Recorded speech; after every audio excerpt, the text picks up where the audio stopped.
역대하 5장 11절 14절까지입니다. 5장 11절 14절 말씀 읽습니다. 이때에는 제사장들이 그 반열대로 하지 아니하고 스스로 정결하게 하고 성소에 있다가 나오매 노래하는 레위 사람 아삽과 헤만과 여도둔과 그의 아들들과 형제들이 다 세마포를 입고 제단 동쪽에 서서 재금과 비파와 수금을 잡고 또 나팔 부는 제사장 120명이 함께 서 있다가 나팔 부는 자와 노래하는 자들이 일제히 소리를 내어 여호와를 찬송하며 감사하는데 나팔 불고 재금치고 모든 악기를 울리며 소리를 높여 여호와를 찬송하여 이르되 선하시도다 그의 자비하심이 영원히 있도다 하며 그때 여호와의 전에 구름이 가득한지라 제사장들이 그 구름으로 말미암아 등이 서 섬기지 못하였으니 이는 여호와의 영광이 하나님의 전에 가득함이었더라. 아멘. 성전에 임하신 하나님의 영광, 성전이 완공이 되고 언약궤를 지성소에 모시는 과정. 이 언약궤는 하나님의 율법의 말씀이죠. 그리고 하나님의 임재하심을 의미하는 거예요. 자, 하나님께서는 언제나 이렇게 말씀 가운데 임하신다. 말씀 가운데 임하여 계신다. 말씀 가운데 임하신다는 뜻은 성경 말씀을 하나님의 진리의 말씀으로 믿고 하나님의 음성으로 듣고 죄를 깨닫고 버리고 주님의 말씀을 따르고 순종한다는 뜻이에요. 그럴 때 하나님이 같이 계시는 겁니다. 그것이 성전이고요. 말씀 앞에 온전하지 못하니까 성전에 나와서 회개하고 용서받고 의롭다함을 얻고 그 은혜에 감사하는 그 자리에 하나님이 계시는 겁니다. 이 하나님의 뜻은 절대 변하지 않겠죠. 그래서 하나님의 말씀에 온전히 순종하고 의롭고 거룩한 백성들과 함께 하신다. 함께 하기를 원하세요. 이게 하나님의 뜻이에요. 함께 하기를 원하셔서 그래서 성전, 교회를 주신 거예요. 예수 그리스도를 보내신 거고. 하나님의 말씀과 하나님의 임재하심이 없다면 아무리 화려한 건물을 가지고 있어도 그건 성전이 아닙니다. 존재 의미가 없어요. 11절에 언약궤를 모시는 과정에 솔로몬 왕과 또 모든 백성들이 헤아릴 수 없이 많은 제물을 하나님께 드렸다 그랬어요. 모든 백성들이 모여서 제사를 드렸다. 그 상황을 이렇게 좀 상상하면서 한번 보세요. 그 하나님 성전을 지어놓고 모든 백성들이 모여서 그 성전에서 수많은 제물을 드리는 상황, 그런 상황이란 말이에요. 지금 다윗에서 솔로몬이 성전을 건축하는 시기, 이때가 정말 황금 시기입니다. 이스라엘 백성들에게 있어서 하나님을 향한 마음, 신실한 마음으로 제사와 예배를 드렸다. 이렇게 예배를 사람들이 와서 드릴 수 있다는 게 얼마나 귀한 일인가. 이러면 얼마나 좋겠어요. 이게 계속되면 얼마나 좋겠어요. 얼마나 좋겠어요.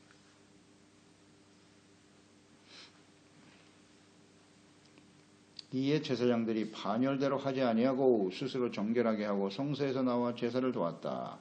이에 제사장들이 반열대로 하지 않았다. 다윗 시대에 제사장들을 24 반열로 나누었죠.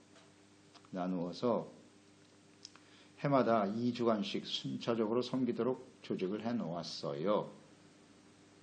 그런데 이날에는 반열대로 하지 않았다는 거죠. 다시 말하면 너무나 많은 백성들이 모여서 제사와 예물을 드리기 때문에 순차적으로 할 수 있는 상황이 아니라는 거예요. 모든 제사장들이 다 나왔다. 그러니 그 제사의 그 상황이 얼마나 크고 많은 수의 제물을 드렸는가를 한번 생각해 볼 수 있겠죠. 너무나 많은 수요를 하나님께 드리기 때문에 제사장이 다 동원됐고요.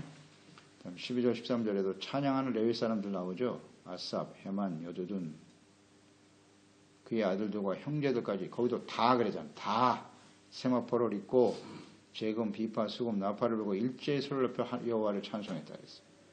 다 동원됐습니다. 이 찬양하는 사람들도 역시 반열대로 나누어서 돌아가면서 순차적으로 하나님을 섬기도록 되어 있었는데 이날은 다 동원됐네요. 모두가 나와서 하나님을 찬양했다. 찬양하는 사람들, 아삽, 헤만, 여두둔, 다 레위 사람들인데요. 가만히 묵상을 해보면 이 아삽은요, 레위의 첫째 아들이에요. 게르손의 자손이고요. 아삽은.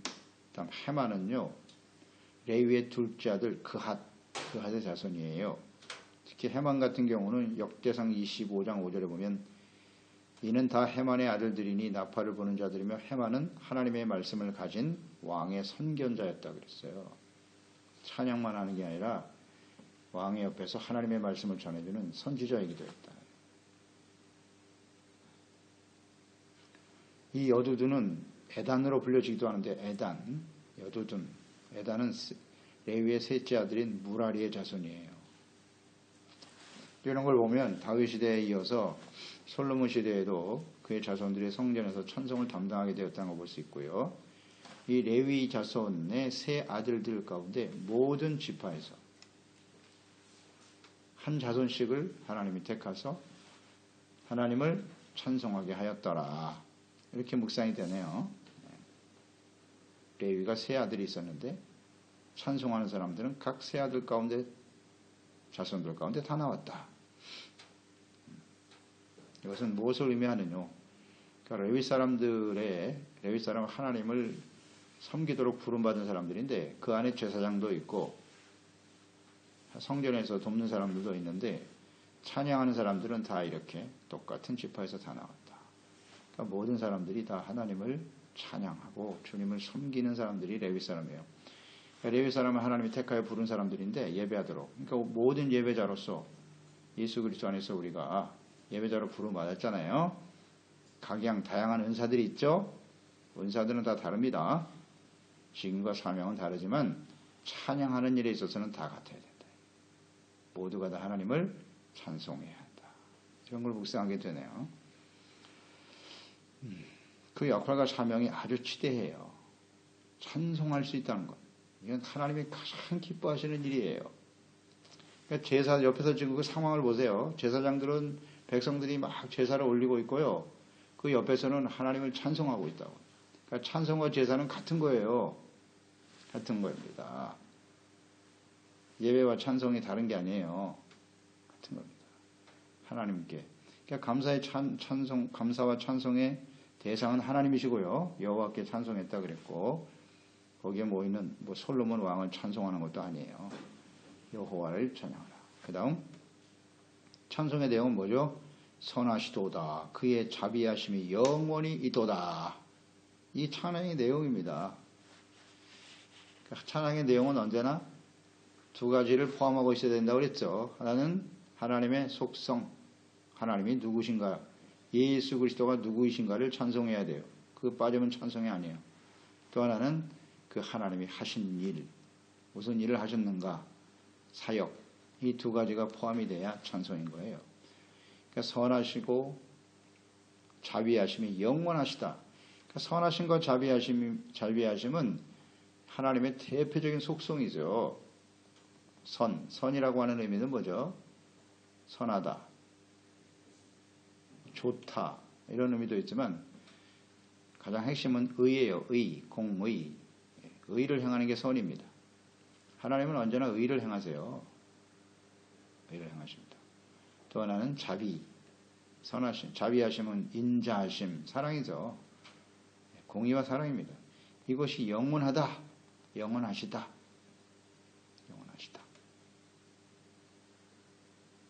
하나님은 회전하는 그림자도 없으세요. 절대 죄의 어둠이 있을 수 없어요. 하나님은 언제나 빛, 거기에 드러난 모든 죄를 하나님께 가지고 나오면 언제든지 또 용서하시고 자비를 베푸시는 하나님. 그게 영원하시단 말이에요. 변하지 않는다. 그 하나님을 찬양하는 것입니다. 시편 136편에 보면 이 하나님의 선하심과 인자하심을 반복해서 찬송하는 내용이 기록되어 있죠. 136편에 26번이나 나와요. 선하심과 인자하심을 찬양할지어다.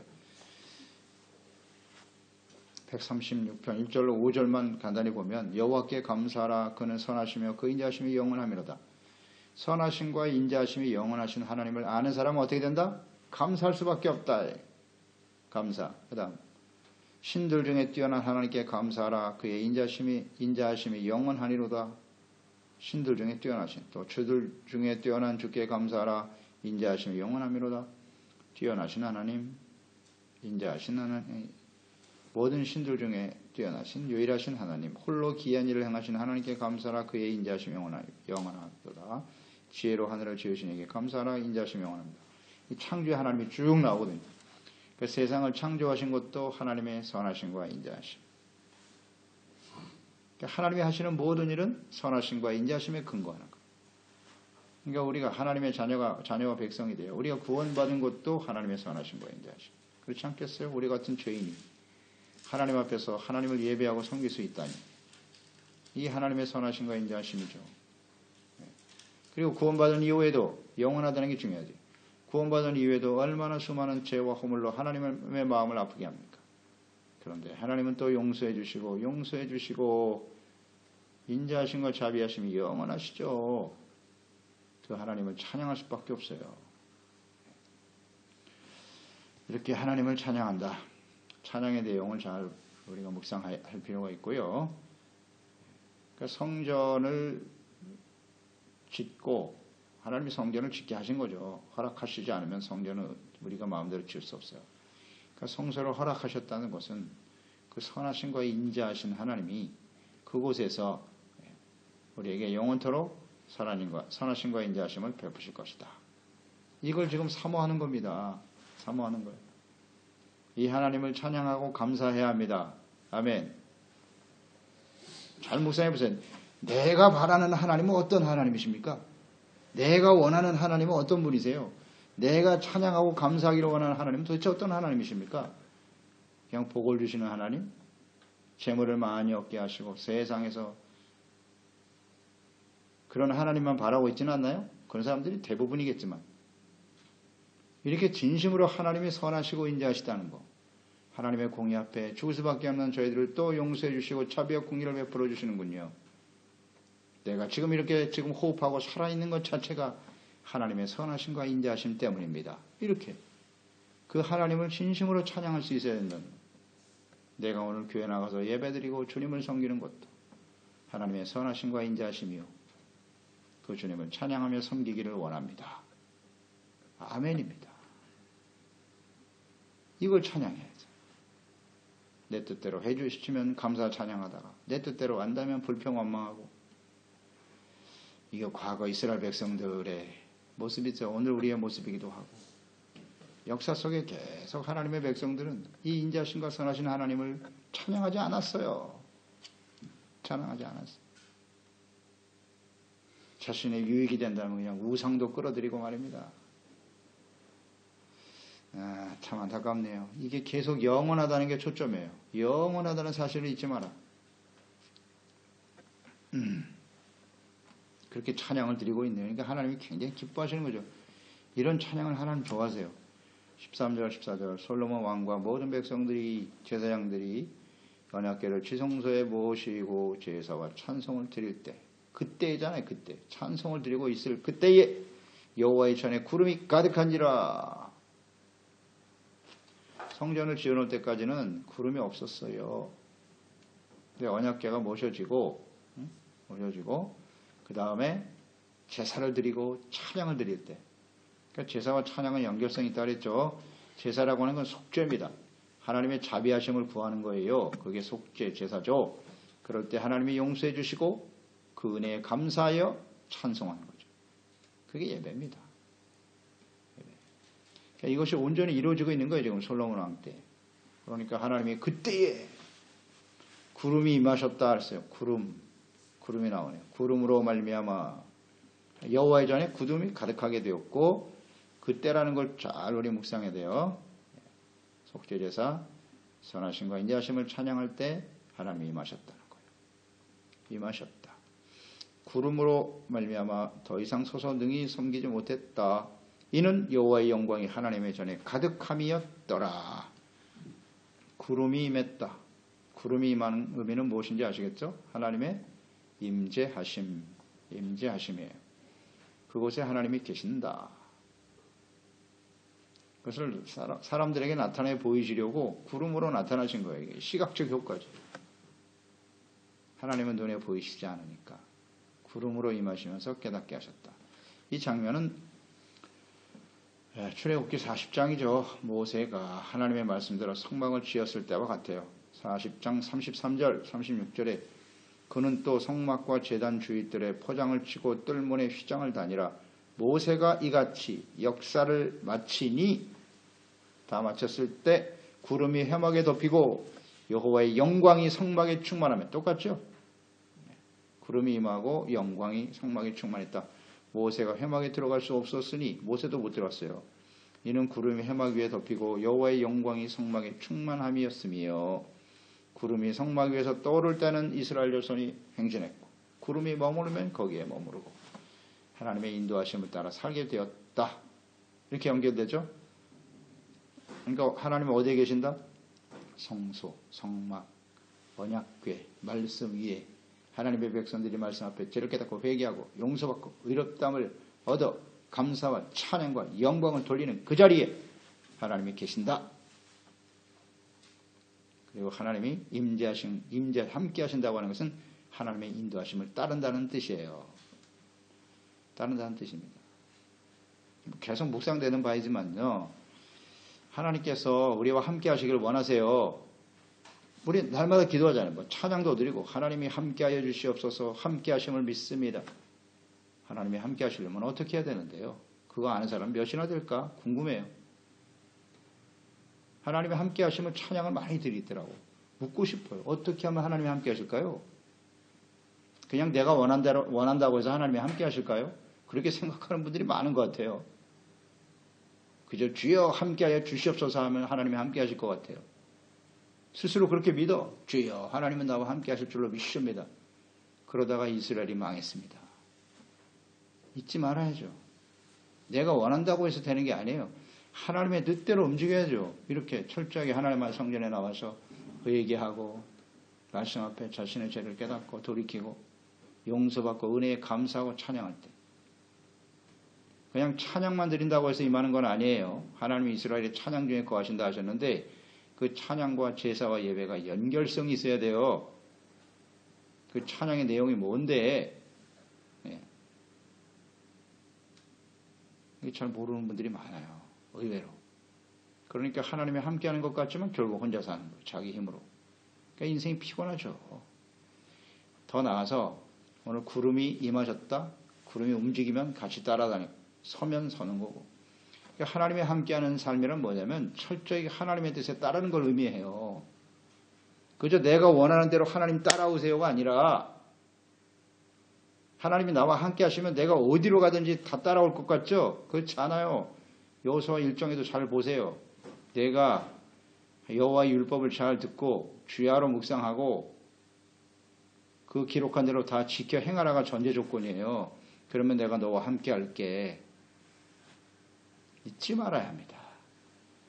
내가 원하는 방향으로 다 따라오시는 게 아니라고요. 함께 하시면 하나님의 뜻에 내가 맞추는 거예요. 주님이 가라면 가고 서라면 서고 내 생각은 중요하지 않아요. 그렇지 않겠어요? 하나님이 같이 계시는데 감히 어찌 그 하나님 앞에서 내가 나의 뜻을 주장할 수 있단 말입니까? 그건 있을 수 없는 일이에요. 구약 시대에는 하나님께서 이렇게 구름으로 성전 가운데 임재하셨어요. 근데 오늘날은 어떨까요? 오늘날은 어떻게 임하시죠? 구름으로 임하실 필요가 있나요? 없나요? 없죠. 하나님의 아들 예수님이 직접 찾아오셨잖아요. 사람의 몸을 가지시고. 직접 오셨어요. 구름이 필요 없어요, 이제는. 그 다음 예수님 부활 승천하신 다음엔 어떻게 하셨죠? 보혜사 성령님을 보내주셨잖아요. 성령님은 하나님이세요. 구름이 아니라 하나님이 직접 임하신다고 우리 가운데. 이게 얼마나 영광스럽습니까? 우린 간혹 이 말씀을 묵상하면 야 주여 오늘날도 하나님의 성전에 구름으로 이렇게 임하여 계시면 얼마나 좋을까요? 정말 그렇습니까? 오늘날은 하나님이 직접 계셔요. 직접. 왜 이걸 모르죠? 하나님의 아들이 직접 찾아오셨고 보혜사 성령으로 직접 역사하고 계시고 구름이 왜 필요합니까? 우리가 거부하는 것뿐이지. 주님이 함께 하신단 말이죠. 오늘날은 말씀과 성령을 통해서 우리 가운데 함께 하십니다. 요한복음 14장 16절로 17절이잖아요. 내가 아버지께 구하겠으니 그가 또 다른 보혜사를 너에게 주사 영원토록 너희와 함께 있게 하리니. 성령을 보내서 영원토록 함께 하신다잖아요. 그가 진리의 영이다. 진리의 영이세요. 진리 가운데 인도하시죠. 세상은 너희 그를 받지 못하나니 이는 그를 보지도 못하고 알지도 못할 것이다. 그러나 너희는 나를 아나니 그는 너희와 함께 거하심이요 또 너희 속에 계시겠음이라. 아멘. 이런 놀라운 약속이 어디 있습니까? 성령이 우리와 함께 하시고 우리 속에 계신답니다. 마가의 다락방에서 하나님 말씀, 주님의 명령, 약속 믿고 기도하는 제자들에게 불러 임하셨죠. 성령이 임하셨잖아요. 이제 그러니까 구름이 가득하다고 하는 것은 오늘 말씀해 보니까 여호와의 영광이 하나님의 전에 가득했다 그랬어요. 하나님의 임재하심이 곧 하나님의 영광입니다. 그렇죠? 그러니까 하나님이 임하신다는 건 하나님의 영광을 모든 사람이 알고 보고 깨닫게 되는 거예요.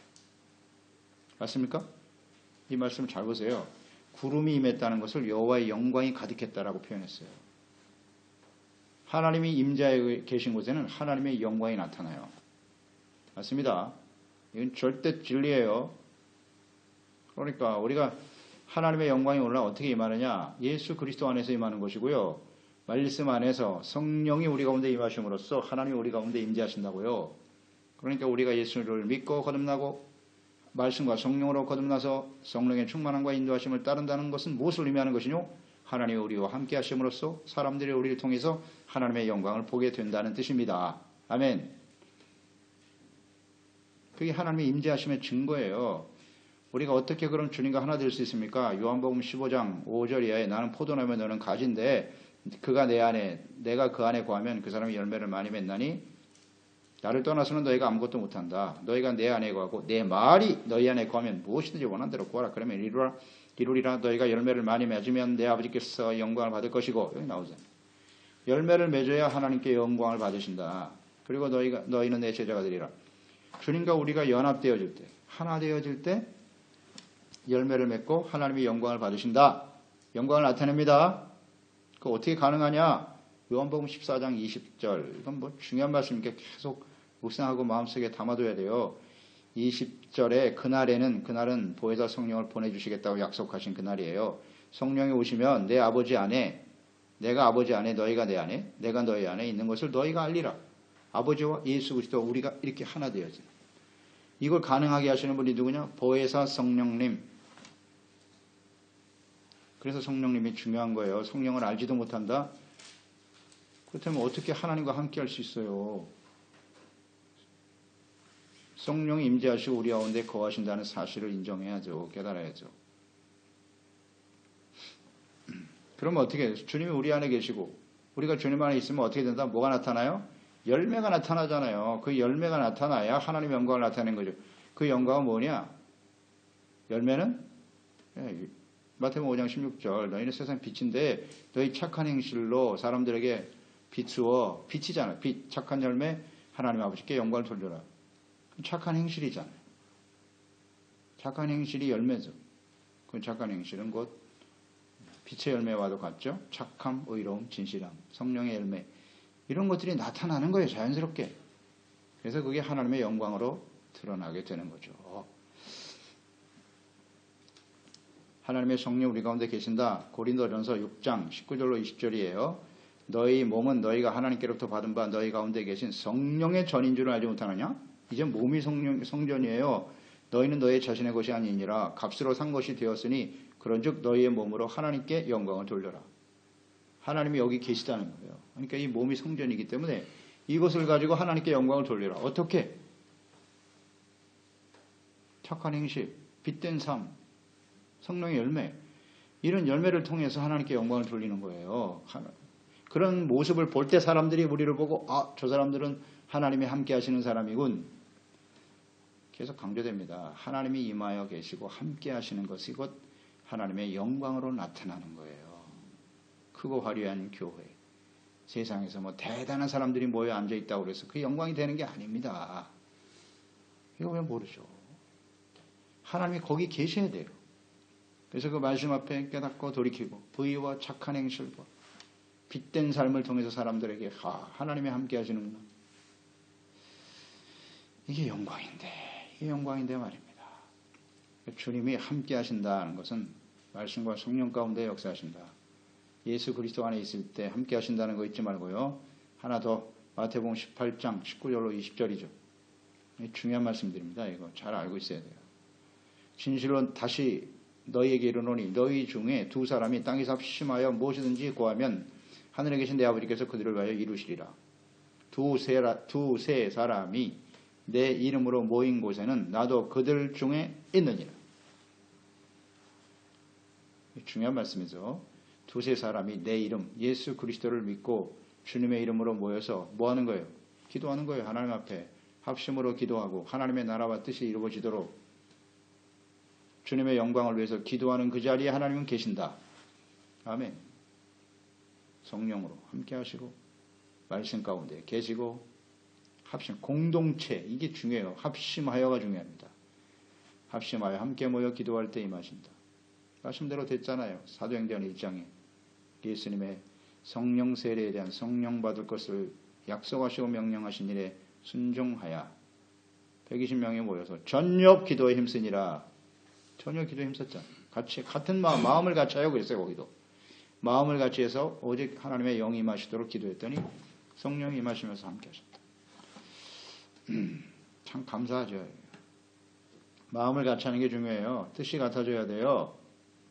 그렇게 기도하며 간구하고 주님의 이름으로 기도할 때 하나님은 임하여 계신다. 그게 교회입니다. 이 교회. 그러니까 생각이 다 다른 사람들이 모여 앉아 있잖아요. 기도의 내용도 다 달라 보면. 그런데 그 다 다른 사람들을 하나로 묶어주는 게 뭐냐? 진리의 영신 성령이세요. 성령은 한 분이시죠. 진리는 하나잖아요. 오직 하나님의 말씀만이 진리잖아요. 그 하나님의 말씀을 듣고 하나님의 진리 영신 성령의 감동을 받은 사람들이 하나님의 말씀을 쫓아 같은 마음으로 기도하는 거예요. 당연히 그렇게 되지 않겠어요? 같은 성령, 같은 예수님을 믿는다면, 같은 성경을 진리로 믿는다면, 다만 하나님의 성령의 인도하심을 받지 못하거나 주님의 말씀을 거부하기 때문이죠. 그러니까 하나가 안 되는 거예요.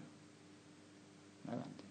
역사하실 수가 없고 주님의 영광을 나타낼 수가 없는 겁니다. 각자 다른 소리를 하고 있어. 교회 안에서. 안타까운 일이죠. 안타까운 일입니다. 진리의 말씀을 바르게 이해하고 깨달아야 되는데 말씀과 성령 오늘도 우리 가운데 임하여 계시니까요. 주의 영광을 나타내는 저희들 되어야겠죠. 말씀과 하나님 아버지 성전을 완성하고 그곳에 언약궤를 모시고 하나님의 말씀이죠.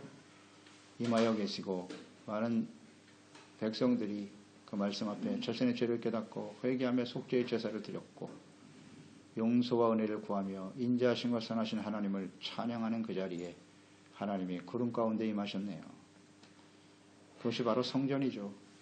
하나님이 임재하여 계시지 않다면 그건 성전이 아니겠죠. 오늘 저희들이 모여 주님을 예배하고 섬기는 이곳에 두세 사람이 내 이름으로 모인 곳에는 임하여 계신다 하셨는데 하나님은 오늘날 구름이 아니라 말씀과 성령으로 임하여 계시죠. 함께 모여서 하나님의 말씀을 진리로 믿고 따르고 순종하고 성령으로 감동하여 성령으로 거듭나고 충만한 사람들이 되어 하나님이 임재하시는 그래서 우리의 삶을 통해서 빛의 열매 착한 행실을 통하여 하나님 우리와 함께 하심을 모든 사람들이 알게 하시고 믿게 하시고 구원받는 역사가 우리 소중한 지체들 가정 자녀들의 삶을 통해서 계승되고 이루어지게 하소서. 예수님의 이름으로 기도드리옵나이다. 아멘.